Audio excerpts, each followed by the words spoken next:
हाँ स्टूडेंट्स, आज की हमारी एक्सरसाइज है 6.3 9th क्लास। बहुत ही इंटरेस्टिंग और बहुत ही मज़ेदार। इससे संबंधित एक वीडियो मैंने पहले अपलोड किया था 6.2 से रिलेटेड, 6.3 से रिलेटेड, 6.2 थी, 6.2 ये है 6.3। 6.2 का वीडियो मैंने पहले अपलोड किया था। उसमें थोड़ी सी जानकारी मैंने एक विशेष दी थी आप लोगों को, और वो जानकारी ये थी कि इस तरीके से अगर दो पैरेलल लाइन हो और पैरेलल लाइन के बीच में से अगर कोई प्रतिच्छेदी रेखा निकलती हो और उससे संबंधित कोण अगर बनते हो तो वो कोण में आप सिमिलरिटी देखिए कि कौन सा कोण किसके इक्वल होगा, कौन से किसके बराबर होगा। जैसे ये एंगल जो है वो इस एंगल के इक्वल होगा, ऐसा बताया था मैंने आप लोगों को। ये दोनों एंगल बराबर क्यों हैं? क्योंकि ये दोनों एंगल जो हैं वो एक दूसरे के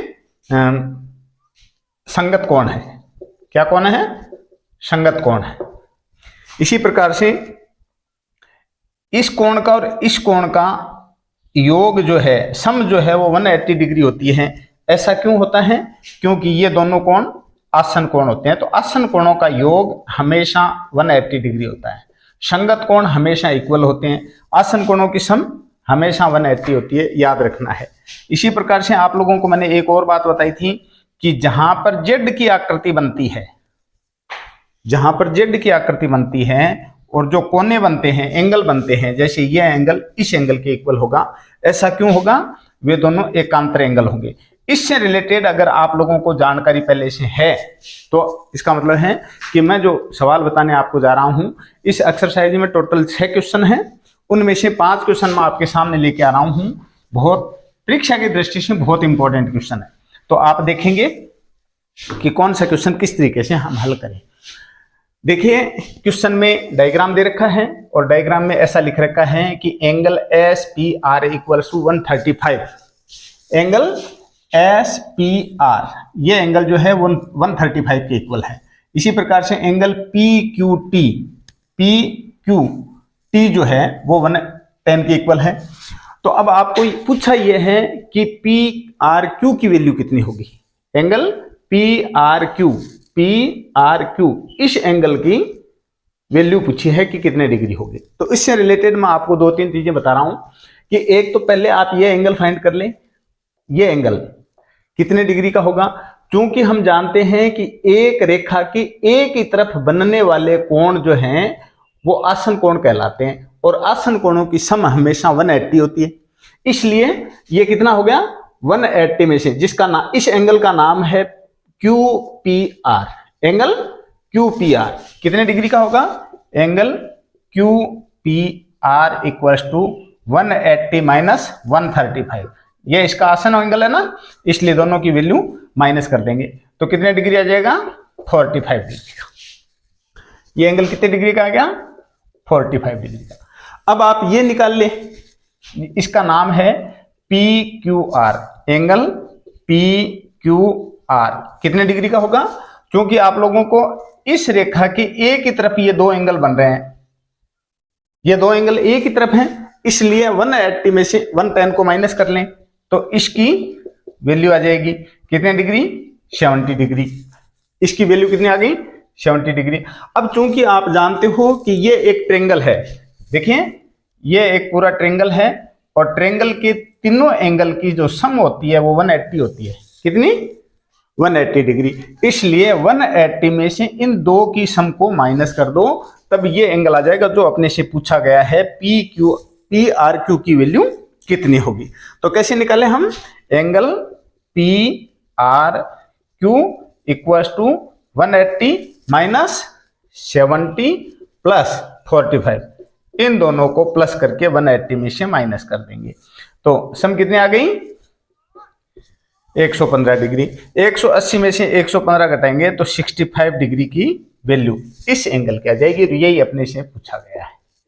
क्लियर है बात? चलो दूसरा क्वेश्चन है, डायग्राम दे रखा है। डायग्राम में ये एक ट्रायंगल है, ठीक है, एक्स वाई और जेड। इसका ये सेंटर दिया और ये सेंटर इस तरीके से ड्रॉ किया गया है कि ये जो लाइन है वो line X Y Z angle को बिल्कुल बाइसेक्ट करती है। समद्विभाजित करती है। तो ये लाइन जो है वो लाइन इस एंगल को पूरे को दो भागों बराबर भागों में बांटती है। क्लियर बात। अब चूंकि ये 54 डिग्री का है पूरा, इसको दो जगह पर डिवाइड करेंगे तो ये एंगल कितने डिग्री का होगा? 27 का। शाबाश। कितने डिग्री का? ये हो गया 27 डिग्री का। लिखूं क्या इसको? Angle OY Z equal to 54/2 यानी 27 डिग्री। ये हो गया 27 डिग्री का। अब ये फाइंड कर लें आप, ये कितने डिग्री का होगा? ये इसका बाइसेक्ट है, फाइंड नहीं होगा अभी। चलो इसको पहले मैं इस पूरे को फाइंड कर लेता हूं। इस पूरे को फाइंड करेंगे तो कैसे निकलेगा? अब चूंकि 1 मिनट इसको भूलें आप, 27 डिग्री ये एंगल है, पूरा ट्रायंगल है, ट्रायंगल का ये एंगल 62 है, ये एंगल 54 है। तो 180 में से इन दोनों की सम को माइनस कर देंगे तो ये पूरा एंगल आ जाएगा जिसका नाम है XZY या YZX। Angle YZX equal to 180 minus 62 plus 54, इन दोनों को प्लस करके और 180 में से माइनस कर देंगे तो कितना हो गया? 611 116। 180 में से 116 को माइनस करेंगे तो कितना आएगा? हाँ 4 6 64। ये एंगल कितनी डिग्री का आ गया? 64 डिग्री का। अब चूंकि इसने इतना सा पूछा, यहां देखिए आप OZY इसकी वैल्यू पूछिए इतने की, हाफ की। तो हम इस पूरे का एंगल 64 आ रहा है तो हाफ कितना होगा? हम इसको ऐसे लिख सकते हैं 64/2 यानी 32 डिग्री। ये इसकी वैल्यू आ जाएगी। अब इसने YOZ की वैल्यू पूछी है, YOZ ये पूछा है। तो अब यहां पर एक विशेष चीज देखिए आप, यहां पर एक नया ट्रायंगल क्रिएट हुआ है या नहीं हुआ है? क्लियर है ना बात है या नहीं है? हाँ चलो, नया ट्रायंगल जो क्रिएट हुआ है उस एंगल में आपने ये एंगल फाइंड कर लिया 27 डिग्री, ये एंगल फाइंड कर लिया आपने 32 डिग्री। पूरा 64 था, आधा 32 आ गया। तो अब 180 में से इन दोनों की सम को माइनस कर दो ना। कहां प्रॉब्लम आ रही है? दिक्कत है क्या कोई? देखिए 180 माइनस 32 प्लस 27, ये लो 180 माइनस 59 सॉरी, तो कितने बचेंगे? 121 डिग्री। 7 2 9 3 2 5 सही है। ये लो, ये इसका आंसर हो जाएगा। एक आंसर आप, ये 32 पूछा था क्या इसने? क्या पूछा था? YOZ नहीं, OZY। एक आंसर ये पूछा था। 2 क्वेश्चन दिए थे इसने। क्लियर है बात? चलो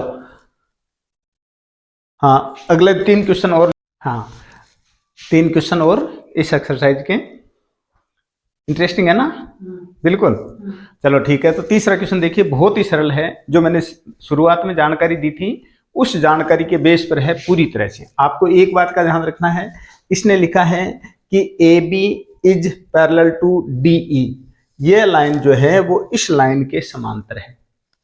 AB is parallel to DE, इसका मतलब ये दोनों लाइन जो हैं वो एक दूसरे की समांतर रेखाएं हैं। और समांतर रेखाओं से जहां, जो बात आप लोगों को बताई थी, जेड की आकृति जहां बनती है वहां पर एंगल बराबर होते हैं, वो दोनों एंगल बराबर होंगे।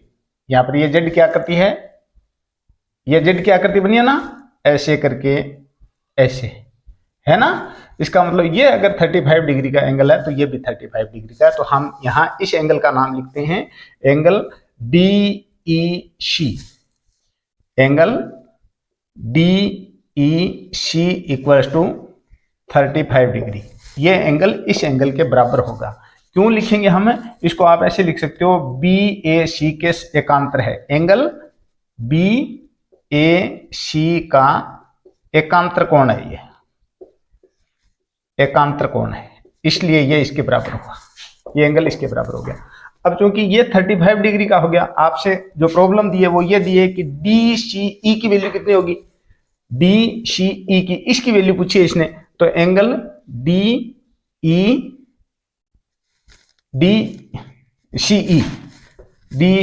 की वैल्यू पूछी है। तो ये ट्रायंगल नहीं बनाया क्या? है ना, ट्रायंगल नहीं है।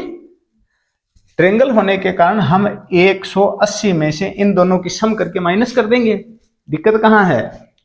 DCE बराबर 180 माइनस 53 प्लस 35। इन दोनों को योग करके 180 में से माइनस कर दो, 8 8 88 डिग्री। तो 180 में से 88 को माइनस करेंगे तो कितने बचते हैं? 92 डिग्री। कितने डिग्री?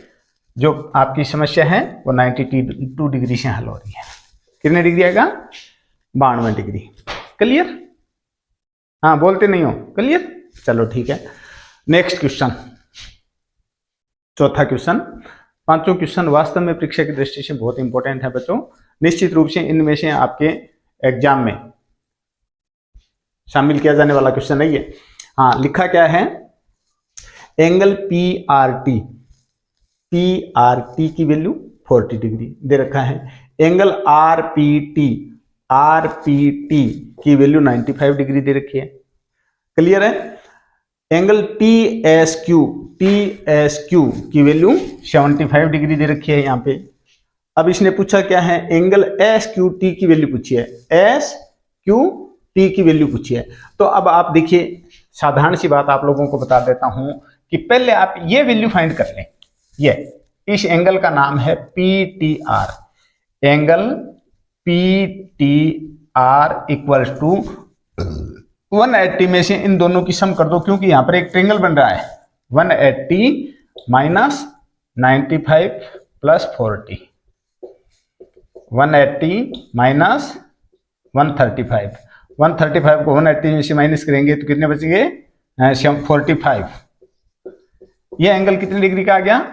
45 डिग्री का आ गया। अब आप लोगों को एक बात बताई थी, समांतर रेखाएं मैंने इस तरीके से पैरेलल रेखा खींच करके आपको बताया था कि ये एंगल इस एंगल के इक्वल है, ये एंगल इस एंगल के इक्वल है, ये एंगल इसके इक्वल है और ये एंगल इसके इक्वल है। ऐसी बात बताई थी ना? क्यों? ये तो आपस में बराबर क्यों है? क्योंकि ये एक दूसरे के सम्मुख कोण है। सम्मुख कह दो या शीर्षाभिमुखी कोण कह दो, एक दूसरे के इन फ्रंट है, ये आमने सामने है। और आमने सामने के कोण हमेशा इक्वल होते हैं पैरेलल लाइन वाले में। हाँ, तो ये कितने का? 40 डिग्री का, 45 डिग्री का आ गया। ये चूंकि 45 डिग्री का है तो ये भी 45 डिग्री का है। इसको हम ऐसे लिखते हैं angle STQ। Angle STQ equal to 45 degree. क्यों है? ये इस एंगल का, जिसका नाम है PTR का, एंगल PTR का शीर्षाभिमुखी कोण है। क्या है? शीर्षाभिमुखी कोण। शीर्षाभिमुखी कोण है, इसलिए ये दोनों बराबर हैं। अब चूंकि ये 45 का है, ये 75 का है, तो इसकी वैल्यू फाइंड कर लो। ये भी तो एक ट्रायंगल बन रहा है, नया ट्रायंगल बन गया ना। ये ट्रायंगल नहीं है क्या? इस ट्रायंगल को 180 में से 45 और 75 को माइनस कर लो। इसका नाम, इसने यही पूछा है SQT की वैल्यू कितनी है। Angle SQT equal to 180 minus 45 plus 75, दोनों को सम करके माइनस कर दो। 180 माइनस 10 12, ये 60 डिग्री का आ गया। तो ये एंगल कितने डिग्री का आ गया? यही पूछा था आपसे कि ये कितने डिग्री का होगा? 60 डिग्री का। क्लियर? चलो लास्ट एंड फाइनल क्वेश्चन। हाँ, दिया है PQSR। ये लाइन और ये लाइन दोनों एक दूसरे की पैरेलल है, समांतर है। और PQ जो है वो PS पर, PQ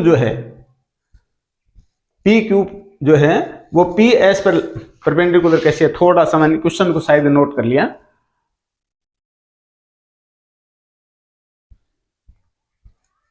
क्वेश्चन को थोड़ा सा मैंने लगता है कि गलत नोट कर लिया।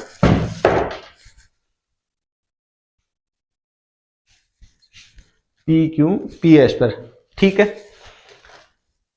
हाँ,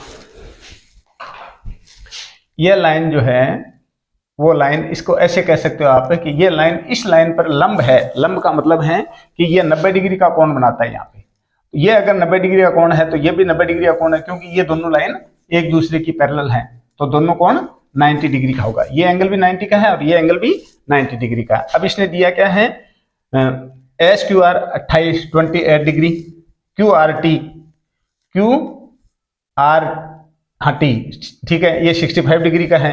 अब इसने x और y की वैल्यू पूछी है। यहाँ x लिखा है और यहाँ y लिखा है। तो आप यहाँ ध्यान दीजिएगा, वही बात जो शुरुआत में बताई थी। यहाँ पर z की आकृति बन रही है या नहीं बन रही है? यहाँ पर जेड की आकृति बन रही है, इसका मतलब ये 64 डिग्री का है, तो ये पूरा भी 64 डिग्री का होगा। तो x की वैल्यू कितनी आ जाएगी, 65 में से 28 को माइनस कर दो, क्योंकि इस पूरे की वैल्यू 65 है, तो इस x की वैल्यू फाइंड करेंगे ना हमें, तो x इक्वल्स टू 65 माइनस 28, तो दोनों को माइनस करेंगे तो कितना आएगा, 37 डिग्री। कितना आ गया, 37 डिग्री। ये तो आ गया 37 डिग्री की वैल्यू। x की वैल्यू कितनी आ गई, 37 डिग्री। अब y की वैल्यू पूछिए।